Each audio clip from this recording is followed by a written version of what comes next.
à tous, aujourd'hui on est à Manzanillo. Voilà, ici on est sur une place plutôt importante, c'est la place qui montre la libération de 1844 de notre voisin Haïti qui est juste là. Donc là, il y a une démarcation bien nette qu'on voit avec le rio Massacre qui est là entre les deux. Et c'est une frontière naturelle, donc ça veut dire que c'est la rivière qui démarque les deux pays. Donc on voit bien Haïti directement là-bas, on voit quelques personnes, donc il y a des pêcheurs là-bas qui doivent pêcher. Et là on a la partie du coup dominicaine, on voit bien la frontière, les murs qui ont été établis il y a peu de temps. Quand je suis venu il y a à peu près 2 mois et c'était en construction, maintenant on peut voir que du coup, il y a un mirador, il y a les tours avec des barbelés. Il y a quand même, on va dire, 2-3 mètres de sécurité, on va dire de frontière et de sécurité, même si c'est facile on peut facilement rentrer. Mais voilà, on peut facilement atteindre la République dominicaine, mais voilà, on voit bien la différence avec le buste de Pablo Duarte et la main de la unification, je pense.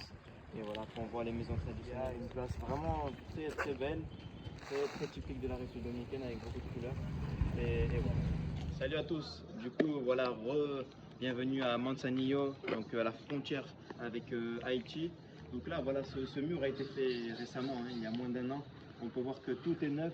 Ça va du coup de ce point-là, Manzanillo, qui est le point le plus nord, à Pedernales, qui est le point le plus sud, donc à 350 km d'ici. On peut voir le projet colossal que la République dominicaine a pu mettre en place pour se séparer et faire une distinction entre Haïti et la République dominicaine.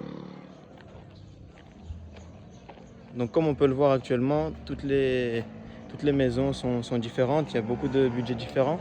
On peut voir qu'il y a des parties plus riches et des parties plus pauvres, mais que dans l'ensemble, c'est en train de se développer comme là-bas. Et voilà.